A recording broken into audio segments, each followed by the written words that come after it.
दिव्या को देखने लड़के वाले आए हैं, लेकिन उनकी बातों से लग रहा है कि वो लंबी लंबी फेंक रहे हैं।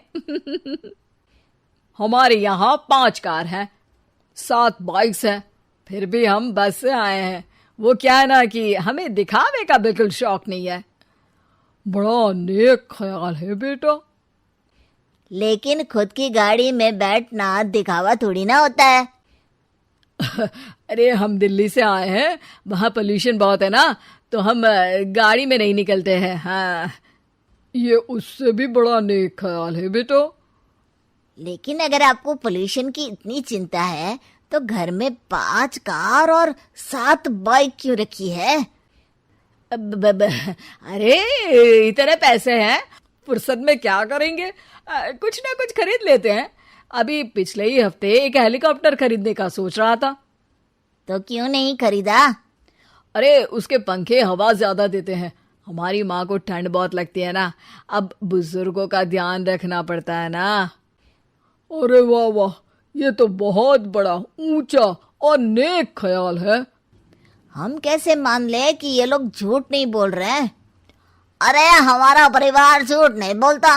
दिल्ली शहर में किसी से भी पूछ लीजिएगा, हमारे बेटे का बड़े लोगों में उठना बैठना है। हाँ। अरे छोटो चुप रह, इतने बड़े लोग हैं, झूठ क्यों बोलेंगे?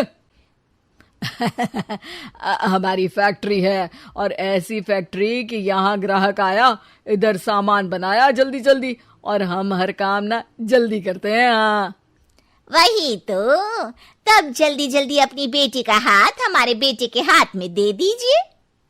दिव्या के पिताजी दिव्या के भाई छोटू की एक भी बात न मानते हुए दिव्या की शादी दिल्ली के इस फेंकू परिवार में करवा देते हैं।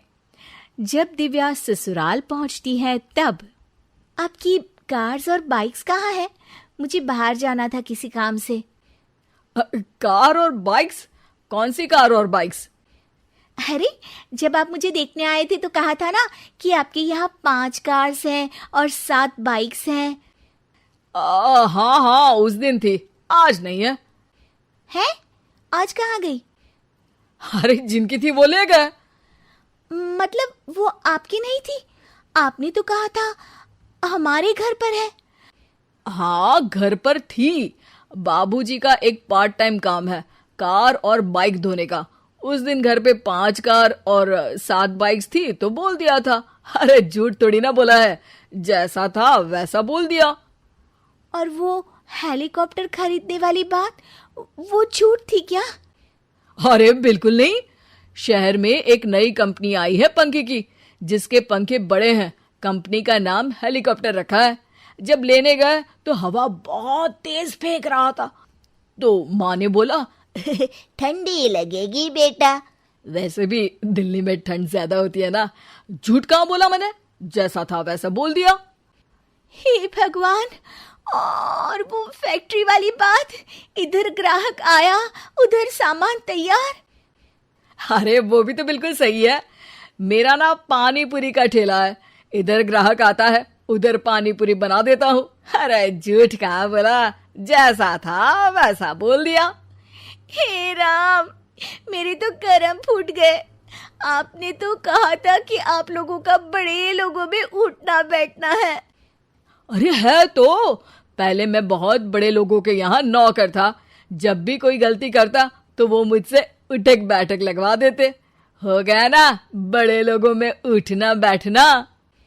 दिव्या अपने साथ हुए धोखे पर रोने लगती है और ठान लेती है कि वो ससुराल वालों को लाइन पर लाकर ही रहेगी और उनकी ये झूठ बोलने वाली आदत छुड़वा कर रहेगी। आप लोग खाने में क्या लेंगे? करेला खा लूंगा। अरे मुझे तो टिंडे खाने हैं। कद्दू खाऊंगा। अच्छी बात है, खाने के टेबल पर मिलते हैं। शाम को जब सब खाने के टेबल पर मिलते हैं तो सब देखते हैं कि टेबल पर प्लेट्स में एक पूरा और कच्चा कद्दू रखा है, कच्चा करेला रखा है और कच्चे टिंडे भी रखे हैं। बहू, ये सब क्या है? ससुर जी के लिए करेले, आपके लिए टिंडे और श्रवण जी के लिए कद्दू। अरे वो तो दिख रहा है, लेकिन ये पकाया क्यों नहीं है? आप लोगों ने पकाने को तो नहीं कहा था, बस मैंने पूछा था क्या खाएंगे, तो आपने ये कहा था कि करेले, टिंडे और कद्दू खाने वाले हैं। ये क्या मजाक है दिव्या, तुम झूठ बोल रही हो। अरे मजाक कहाँ है, आपने कहा कद्दू खाएंगे तो खाइए, ऐसे थोड़ी ना कहा था कि पका हुआ खाएंगे। और वो आप क्या कहते हैं, जैसा था वैसा बोल दिया, झूठ कहाँ बोला मैंने।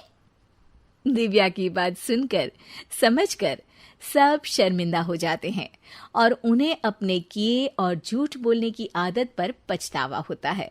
दिव्या समझदारी दिखाते हुए उन्हें सच के रास्ते पर चलने और किसी से मजाक में भी झूठ ना बोलने की सीख देती है और उनके काम में मदद करके उनके काम को और बड़ा बनाने में मदद करने लग जाती है।